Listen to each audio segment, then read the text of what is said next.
रिमझिम, देखा तुमने कैसा मौका ढूंढा है उसने सबके सामने इस बात को कहने का।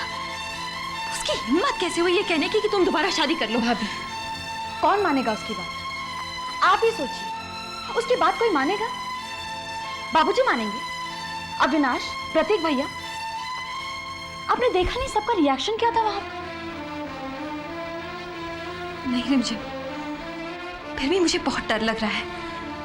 उसने माँ जी के दिमाग में ये बात डाल ली है, कहीं माँ जी बाबूजी को। नहीं भाभी, आप परेशान मत होइए, हम इस घर से कहीं नहीं जाएंगे। उसने बहुत बड़ी गलती की है ये कर, और उसकी इस बात का जवाब बाबूजी और अविनाश देंगे।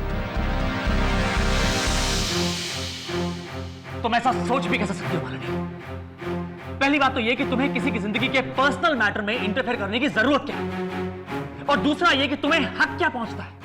तुम्हें क्या हक पहुंचता है कि तुम किसी की जिंदगी के इतने अहम, इतने निजी फैसले में उसके साथ जबरदस्ती करो? मैंने किसी गैर के बारे में बात नहीं की अविनाश, रिमझिम की शादी की बात की है। देखो अविनाश, अगर तुम ठंडे दिमाग से इस बारे में सोचोगे तो मेरी बात को समझ पाओ। No, you are wrong Malini, you are wrong. कोई भी इंसान शादी करना चाहे या ना करना चाहे, ये उसका अपना पर्सनल डिसीजन होता है। हमें कोई हक नहीं पहुंचता कि हम अपना फैसला उस पर थोपें। और जिस तरह तुमने पार्टी में सबके सामने ये बात छेड़ दी, डिस्गस्टिंग इट वाज। अविनाश, जो इल्जाम तुम मुझ पर लगा रहे हो वही तोहमत मैं तुम पर भी लगा सकती हूँ। क्या कहना चाहती हो तुम? रिमझिम शादी करना चाहती है या नहीं, अगर ये बात मैं नहीं डिसाइड कर सकती तो तुम कैसे कह सकते हो? हो सकता है कि रिमझिम दोबारा शादी करना चाहती हो, अपना घर बसाना चाहती हो, और तुम उसे रोक रहे हो। क्या बकवास कर रही हो मालिनी? भला मैं क्यों रोकूंगा उसे? तुम्हारा अपना स्वार्थ रोक रहा है तुम्हें। सच कहूं तो तुम रिमझिम को अपनी जिंदगी जीने ही नहीं देना चाहते। क्या ये सच नहीं कि कहीं ना कहीं तुम बहुत सेल्फिश होते जा रहे हो? हमेशा रिमझिम को अपनी नजरों के सामने ही देखना चाहते हो, और ऐसा क्यों चाहते हो ये तो कहते हुए भी मुझे शर्म आती। और अगर ऐसी ही बात है तो मैं तुम दोनों के रास्ते से हटने के लिए अब भी तैयार हूं। तुम मुझे डिवोर्स दे सकते हो। मालिनी!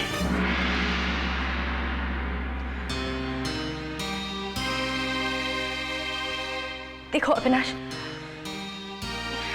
आई एम सॉरी, मैं ऐसा नहीं कहना चाहती थी, लेकिन तुम मेरी बात को समझ ही नहीं पा रहे हो।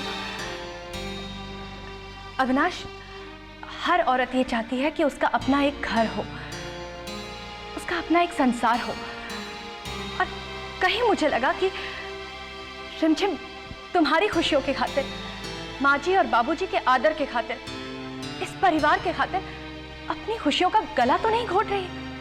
इसीलिए मैंने उसकी शादी की बात की। अब फैसला आप सब लोगों के हाथ में है। आप लोग क्या चाहते हैं कि रिमझिम जिंदगी भर आप लोगों की सेवा करती रहे, या अपना घर बसाए?